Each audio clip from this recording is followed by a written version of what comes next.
welcome back to Gaming with Pun. As always, thanks to everyone who has viewed my videos and subscribed to the channel. Really appreciate it. Today we're going to be taking a look at LoMM, making a little training video for anyone interested in running that content. So we're going to build a group real quick and we'll be right back when we're ready to go.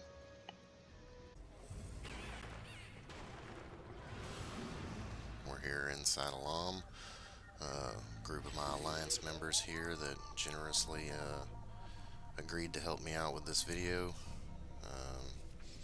This video was a request from some of my up-and-coming buddies who have characters that are ready to run this content and are trying to learn the mechanics. I was hoping to record this video from the healer's perspective, but unfortunately wasn't able to find a tank to take my place in the group.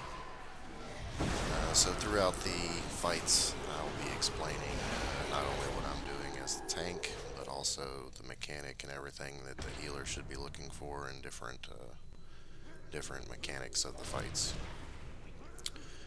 In the interest of keeping this video semi-short, I will be cutting out most of the mob fights in between the bosses and focus primarily just on the boss mechanics. There's not really anything interesting or difficult about the mob clears in between bosses. If you have a item level appropriate group, you should have no problems clearing in between the bosses, and shouldn't really have any issues clearing the bosses as long as you are able to execute the mechanics. So we will be right back once we get to the first boss.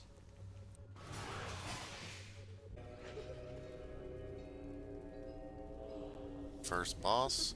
This boss is a DPS check, so as you could see there, I was switching out my come and get it for Bloodletter to do a little bit more damage on the mimic phase.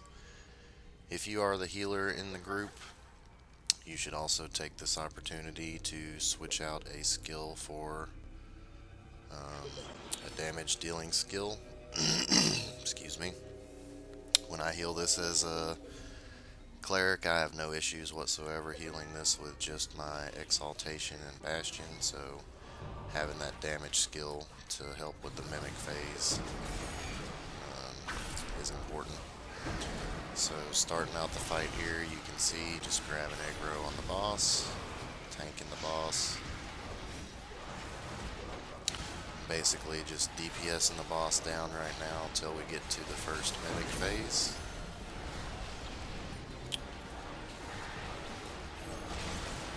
First you want to try and avoid standing close to the tank if you can, so you don't get hit with the thing that drains your daily points.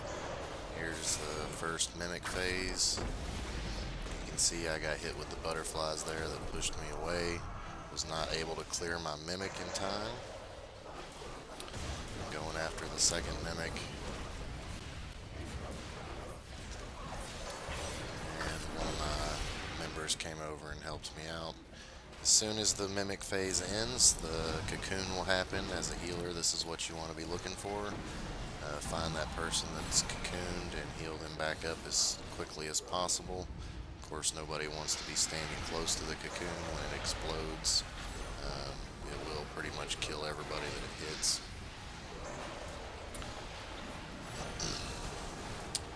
So just continuing to tank the boss. Here we go into the second mimic phase. And this is why it's important for the tank and the healer both to have a damage skill equipped. So the more times these mimics get through, the more adds start to build up. And if you're not able to kill the mimics fast enough and you build up too many adds, you will inevitably wipe. Mimic phase over, cocoon happens. You can see me here running away from the cocoon. Healer's healing that person back up to full for the explosion. After the explosion happens, you see me here grab an aggro on some of these adds that have spawned from mimics that have made it through. as this fight goes on and more ads get spawned, if people are not able to kill their mimics fast enough, it will be increasingly difficult for the tank to kill his mimic, because it becomes really hard to target with all the extra ads that are there. You can see here my alliance members, are coming over and helping me out kill these mimics. I think my healer here did not have a damage skill equipped to help out with killing the mimics, so that made it a little more difficult.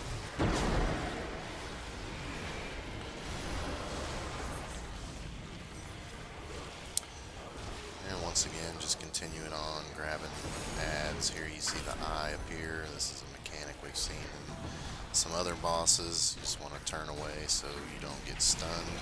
This is a long stun if you get hit with it. And it's a good possibility that if you're the healer or you're the tank and you get hit with that, your party could wipe.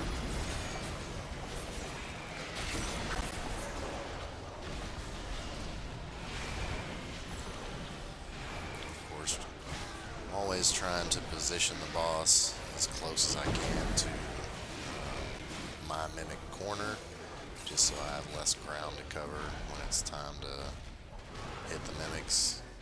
There you can see I'm cocooned. Healer heals me back up to full. Cocoon explodes. Just back up, making sure I'm still aggro on the boss.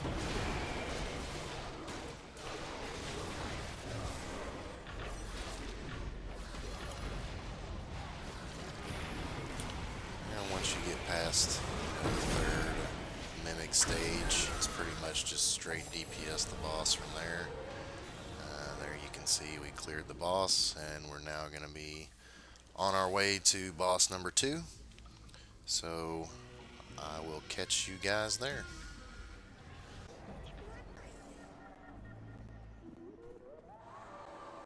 We are at the second boss. Before we go in, everybody's going to establish where we're going to set up for the boss's charge phase.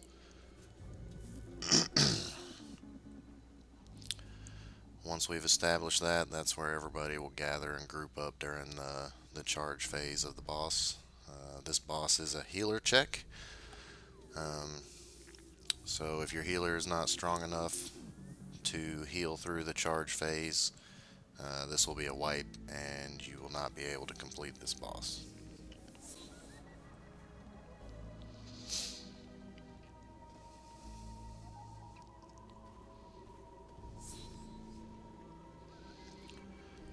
So going in now, beginning phase of the boss is just simply DPS.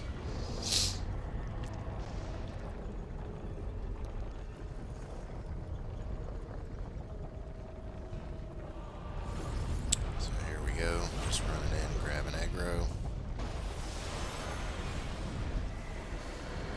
Just gonna DPS until the first charge phase happened.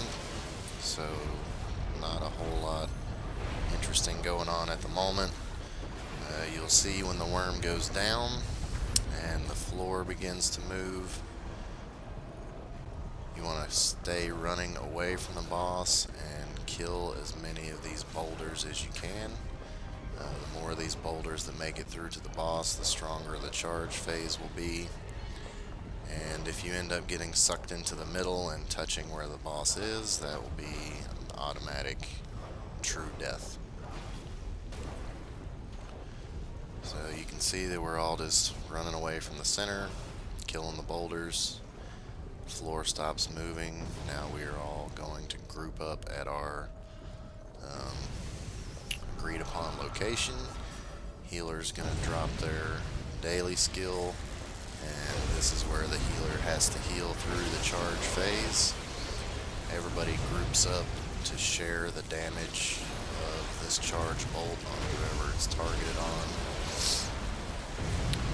Typically during this phase, as the healer, you would be the only one not grouped up with everybody else in order to avoid the rocks falling from the ceiling, keeping you from getting knocked down, because there is a chance that if you get knocked down during this phase, depending on how many boulders got through, how strong the charge is, that if you're knocked down for a second and unable to heal, that your party could die.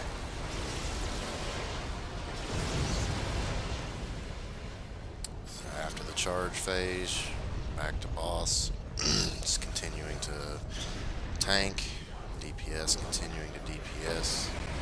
Just go through this all the way until the next charge phase.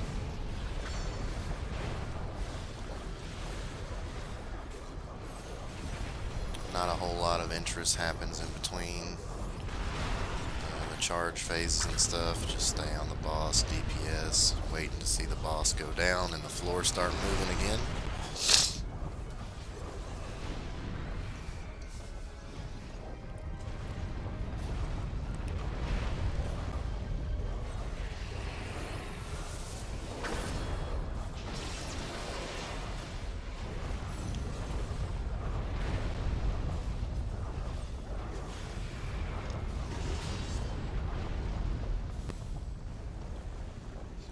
See the start of phase 2. This is again with boulders on a kill before they get to the center, but also with the ads in this phase as well.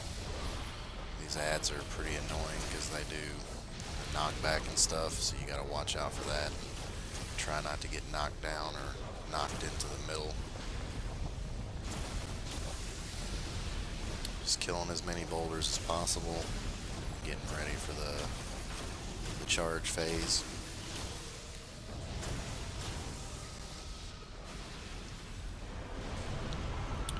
The charge phase starts, healer drops their daily. Here we're gonna get aggro on as many of the ads as we can, try and kill a few while this phase is going on. The healer's healing us. Make sure and have aggro on as many of these as possible so that they're not hitting, knocking back the healer. Healer again should be trying to stay out of the group and not taking the chance of getting knocked down.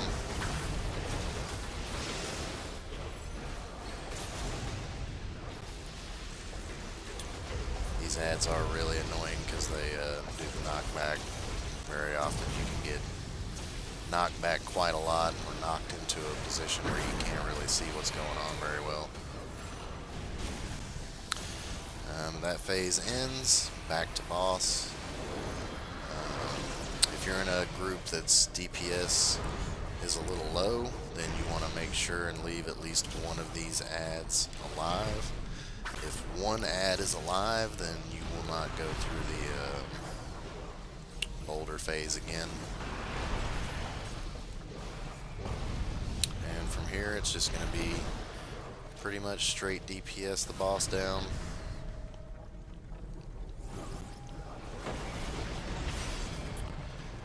Not a whole lot more to it, so as long as you got a good enough healer that can heal through the charge phase and leave one ad alive at the end of the second phase, it's okay if your DPS is a little lacking here, because you will not go through the charge phase again, and this will just be straight DPS the boss until it's dead.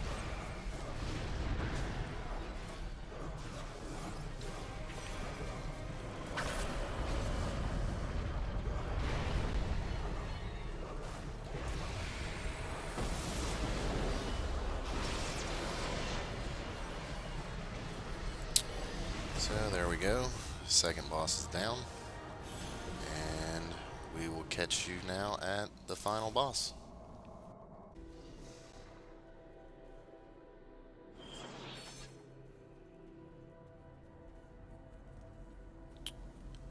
Okay, here we are at the third and final boss.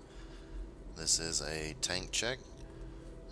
Does your tank have the HP and defense to survive the boss's pretty strong hits? So you see in this first phase, there are scorpions spawned around the outside. Tank wants to direct the boss so that the AoE frontal attack that he does targets only one scorpion at a time to bring it into combat. Once it is hit and brought into combat, the DPS will kill it as fast as they can. Tank then will position for the next scorpion. So trying to avoid the frontal attack because it does do a little stun. Once again, bringing one scorpion into combat and DPS killing it. Repositioning for the next scorpion.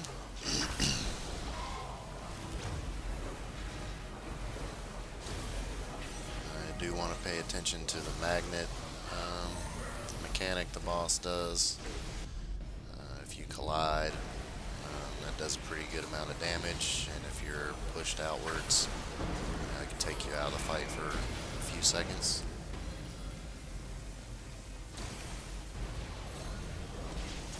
Again, repositioning for the next scorpion.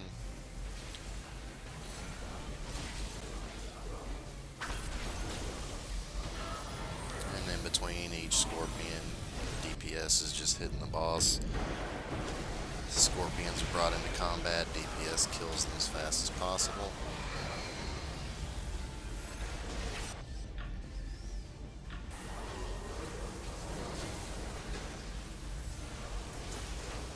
Do want to watch out for when the scorpions die. They do explode and push you a good ways back.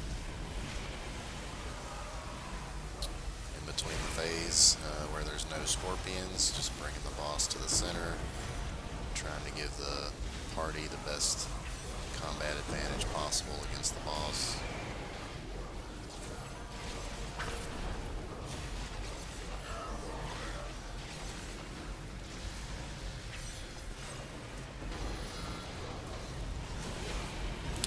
Targeted one scorpion, brought it into combat, and repositioning for the next scorpion while DPS is killing that one.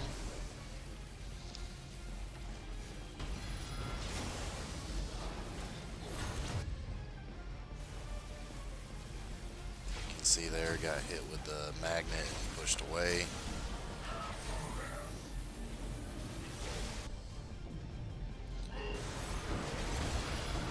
Wasn't able to get back into where I needed to be fast enough to target just one scorpion with the boss's attack, so we have two in combat at that point. DPS does a good job of killing them off quickly.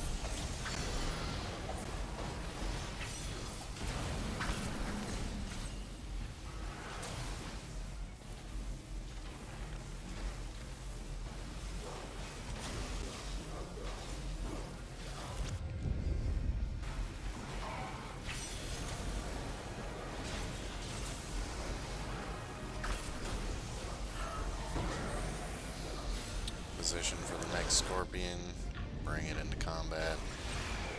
We're just basically rinsing and repeating this cycle until we get to the next phase of the battle.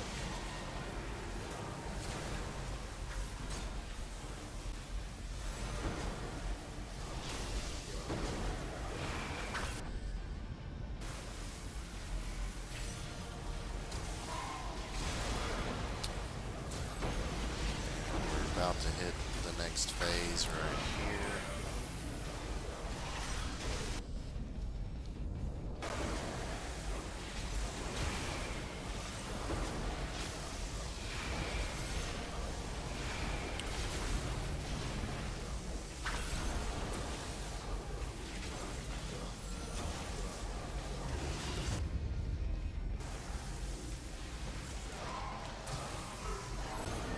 Boss goes to center, starts channeling.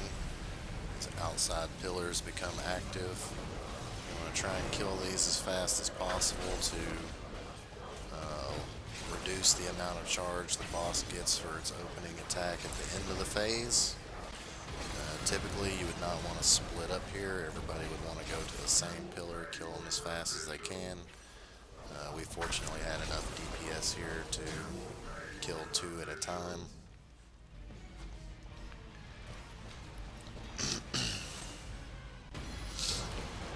Killed the first first pillar, just moved on to the second one.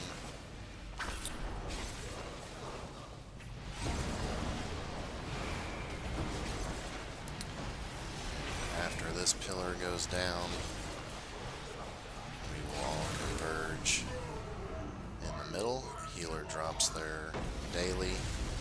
Everybody gets ready for the big charge attack from the boss. And then after that, it's pretty much just straight DPS the boss until he's dead. There are going to be some really big hits here for the tank to absorb.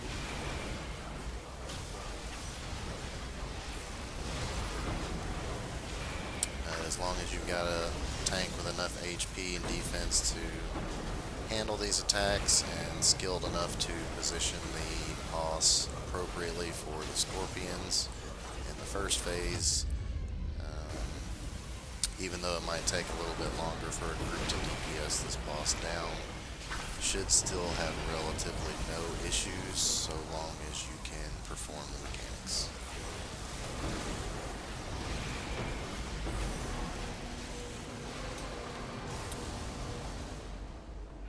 That is it. Boss is down. Just gonna check the stats real quick.